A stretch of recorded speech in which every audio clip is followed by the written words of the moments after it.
नमस्कार, राधे राधे, जय श्री कृष्णा। दर्शकों, आज मैं आपके लिए इस वीडियो को माध्यम बनाकर माघ मास के महात्म्य के 19वें दिन की कथा लेकर आई हूँ।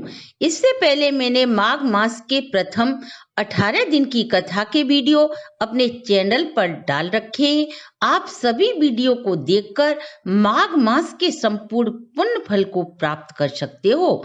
19वें दिन की कथा के रूप में ऋषि पुत्र एवं गंधर्व कन्याओं के श्राप की कथा को सुनेंगे। मैं यह परम गति प्रदान करने वाली कथा सुनाऊं उससे पहले मैं आपको सरस्वती मंत्र के कुछ स्वरूप बता रही हूँ। दर्शकों, बसंत पंचमी माँ सरस्वती का प्राकट्य दिवस होता है। इस दिन विद्या, ज्ञान और बुद्धि की देवी सरस्वती की आराधना की जाती है।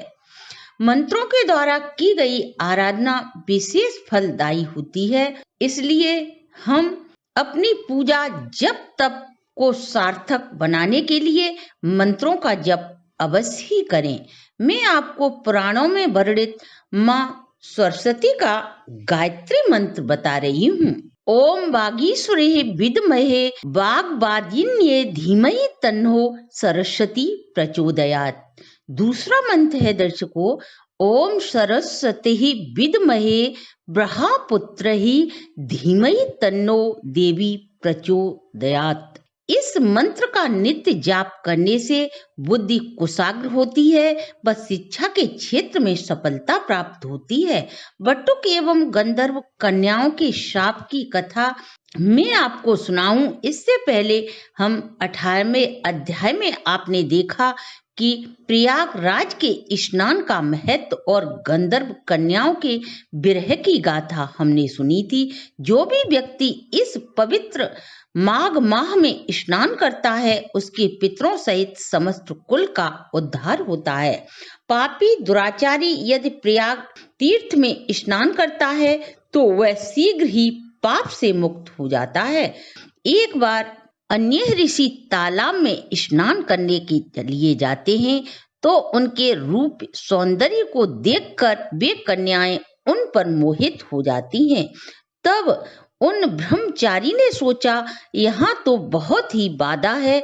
जब बड़े बड़े देवता ऋषि मुनि स्त्रियों के लावण्य को देखकर मोहित हो चुके हैं, अतः मुझे अपने धर्म की रक्षा करनी चाहिए।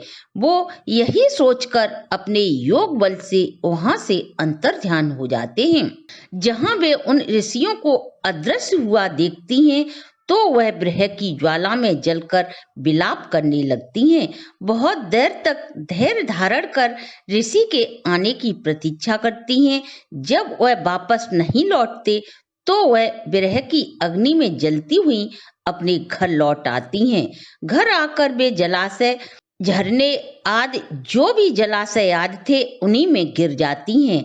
यह सब देखकर उनकी माताओं ने पूछा, ऐसा क्या हुआ जो तुम लोगों को आने में इतनी देर हो गई? तब वे गंधर्व कन्याएं अपने माता पिता से बोली, हम सभी किन्नरियों के साथ सरोवर में जल क्रीड़ा करती हुई गोतों का आनंद लेती हुई विहार कर रही थी, अतः हमें समय का पता ही नहीं चला कि कब शाम हो गई। हे माता, मार्ग में थकावट के कारण हमारा शरीर कंपायमान हो रहा है और मोहवश हम कुछ भी कहने में असमर्थ हैं। हे राजन, ऐसा कहकर वे सभी कन्याएं मणिभूमि पर लेटकर अपने आशय को छुपाती हुई अपनी अपनी माताओं से बातचीत करने लगीं। जब वे अपने कक्ष में जाती हैं तो उस समय वे न तो मयूर को नचाती हैं, न ही तोते को पढ़ाती हैं, न नेवलों को लाड लड़ाती हैं, न मैना को पुचकारती हैं, न सरसों के खेत में जाकर खेलती हैं। वह विरह की अग्नि में जल रही थी, अतः वह आपस में न विनोद करती हैं, न खेलती हैं, न क्रीड़ा करती हैं, न अपने भाई बंधुओं से बातचीत ही करती हैं, न ही वीणा बजाती हैं और न ही कल्प वृक्ष और मंदार के सुगंधित फूलों से युक्त मीठा मधु पीती हैं। हे राजन, वे कन्याएं योगिनियों की भांति उस ऐश्वर्य पुरुष पुरुष से चित्त लगाए अपनी खिड़कियों, झरोकों के निकट झरने और फुहारों से जो जल बिंदु बरसते थे, ऐसा प्रतीत होता था जैसे आंगन में चंद्रकांत मणियों के बिंदु बिखरे पड़े हों। अपने झरोकों और खिड़कियों में बैठकर वे आंसू बहाते हुए आंखों को इधर उधर घुमाती हैं। कभी कमल दलों की सैया बनाकर उन पर लेट जाती हैं, कभी वे शीतल केले के पत्तों का पंखा बनाकर हवा करती हैं। वे विरह की गर्मी से व्याकुल थीं। इस प्रकार वह युगों के समान रात्रि उन्हें व्यतीत करती हैं। इस प्रकार युगों के समान उन्हें रात्रि प्रतीत होती है।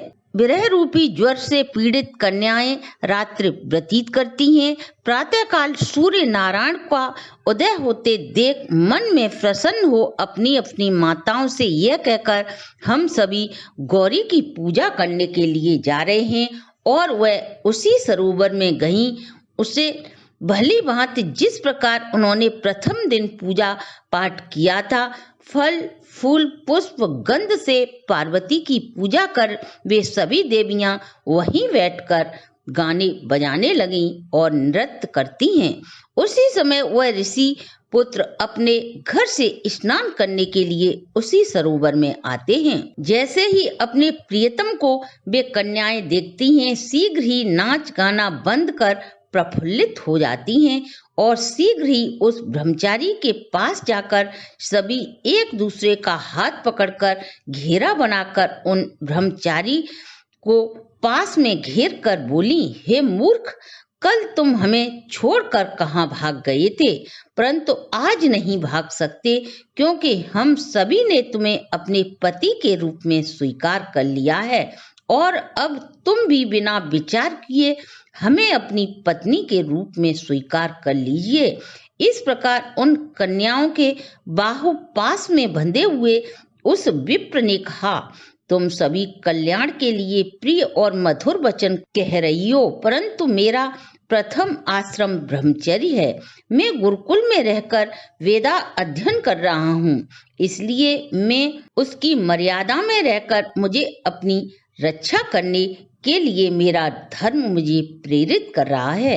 हे कन्याओं, मैं इस समय ब्रह्मचर्य आश्रम में रहकर विवाह करना मेरे धर्म के विपरीत है। उसके ऐसे वचनों को सुनकर वह कन्याएं कोयल की भांति मीठी मधुर वाणी में बोली, धर्म से अर्थ, अर्थ से काम और काम से ही धर्म का उदय होता है, फिर भी तुम हमें ठुकरा रहे हो। अतः धर्म की अधिकता के कारण ही काम तुम्हारे समीप खड़ा है। अतः अनेकों प्रकार के भोगों को भोग कर उसका उपभोग करो, फिर यह तप भूमि तुम्हें स्वर्ग के समान प्रतीत होगी।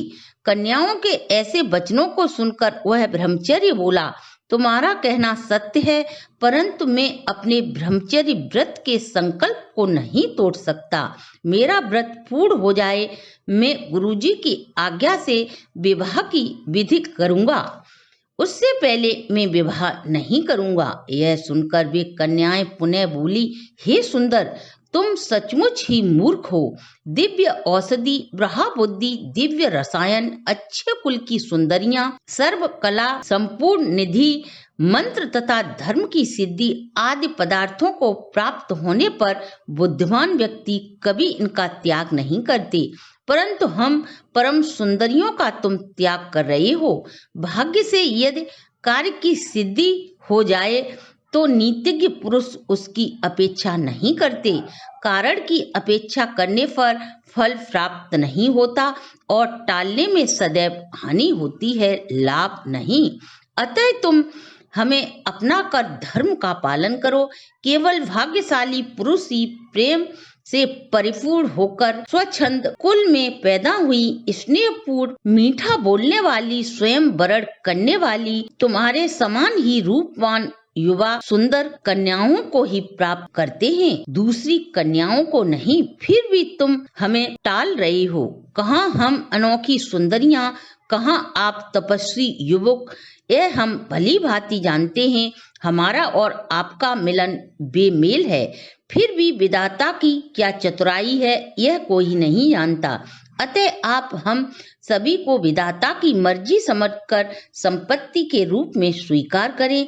अतः आप मंगलमय गंधर्व विवाह कीजिए, नहीं तो हम आपके विरह में जीवित नहीं रह पाएंगी। उन गंधर्व कन्याओं के ऐसे वचनों को सुनकर वह धर्मात्मा विप्र बोला, हे मृगनयनियों, धर्मपरायण लोग अपने धर्म को कैसे छोड़ सकते हैं?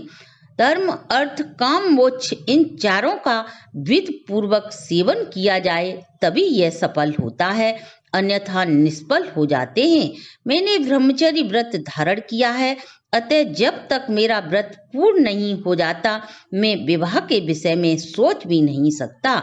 जो लोग क्रिया के समय का भान नहीं करते उनकी क्रिया कभी भी सफल नहीं होती। अतः हे कन्याओं, तुम यहाँ से जाओ, ये समय मेरी पूजा का समय है, इसलिए मैं तुम्हारा वरण नहीं करूंगा। मैं अपने धर्म का अध्ययन करूंगा। ब्राह्मण के ऐसे वचनों को सुनकर वे परस्पर एक दूसरे की ओर देखने लगती हैं।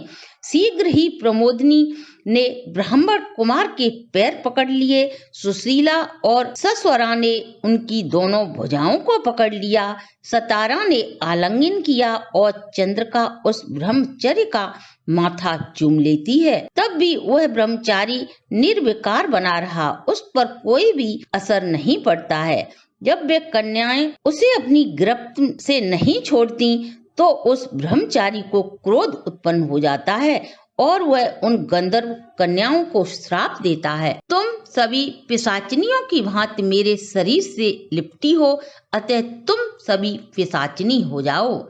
जैसे ही वे इस श्राप को सुनती हैं तो वह सभी कन्याएं उसे छोड़कर अलग खड़ी हो जाती हैं। ऐसा हमने कौन सा अपराध कर दिया, तुमने हमें इतना कठोर श्राप दिया? हम तो तुम्हें अपना प्रिय बनाना चाहती थी, परंतु तुमने तो हमें अप्रिय कर दिया, अर्थात कुरूप बना दिया। इस प्रकार तुम्हारे धर्म को धिक्कार है, जो प्रेम को ही न समझे। हमने तो सोचा था प्रेमियों से भक्तों में, मित्रों से द्रोह करने वाले लोगों के सुख इहलोक और परलोक दोनों के नष्ट हो जाते हैं। अतः तुम भी हम लोगों के श्राप से शीघ्र ही पिशाच हो जाओ। इस प्रकार क्रोध से पागल होती हुई वे भूख प्यास से व्याकुल हो जाती हैं। गुरु वशिष्ठ जी कहते हैं, हे राजन, परस्पर श्राप के कारण वे सभी उस सरोवर पर ही पिशाच और पिशाचिनी बन जाते हैं और कठिन शब्दों से चिल्लाते हुए अपने पूर्व जन्म के पाप कर्म को भोगते हुए उसी तालाब के किनारे समय व्यतीत करने लगते हैं। हे राजन, पूर्व जन्म में किए गए अच्छे और बुरे कर्म समय पाकर ही प्रकट होते हैं, इसको देवता भी नहीं बदल सकते। इधर इनके माता पिता इनकी करतूतों पर इधर उधर जाकर रुदन करते हैं और दुखी होकर कहते हैं, वाह रे बालको, खेल खेल में ही तुमने एक दूसरे को श्राप दे डाला। देवगति का उल्लंघन कोई नहीं कर सकता। तत्पश्चात वे पिशाच योनि में पड़े हुए दिन रात दुखी होते हुए भोजन के लिए सरोवर के किनारे इधर उधर भटकते फिरते हैं। बहुत दिनों के बाद मुनियों में श्रेष्ठ लोमेश ऋषि पूस शुक्ल चतुर्थी को उस अछूत सरोवर में स्नान करने के लिए आते हैं। भूख से व्याकुल उन पिशाचिनियों ने जब उन मुनि को आते देखा तो वह बहुत प्रसन्न हुई कि बहुत दिनों बाद आज खाने को भोजन मिलेगा। हत्या करने के उद्देश्य से उन्होंने उन ऋषियों को चारों तरफ से घेर लिया, लेकिन वे सब शीघ्र ही उन ऋषि के तीव्र तेज से जलने लगे और उनके सामने वे पिशाच टिक न सके और दूर जाकर खड़े हो गए। इतने ही वेद निधि ब्राह्मण भी वहां आ गए, जिनका ब्रह्मचारी पुत्र उन गंधर्व कन्याओं के श्राप से पिशाच बन चुका था। उन्होंने लोमेश ऋषि को देखकर साष्टांग प्रणाम किया और मस्तक नवाकर और हाथ जोड़कर मधुर वचनों में बोले, बड़े ही भाग्य से साधुओं का समागम होता है। जो लोग सदैव गंगा आदि तीर्थ स्थानों में स्नान करते रहते हैं, बस स्वजनों की संगति में रहते हैं। ऐसे श्रेष्ठ लोगों का संग उत्तम फल देने वाला होता है। लोगों के कष्टों और रोगों को हरने वाले व स्वर्ग का सुख देने वाले होते हैं।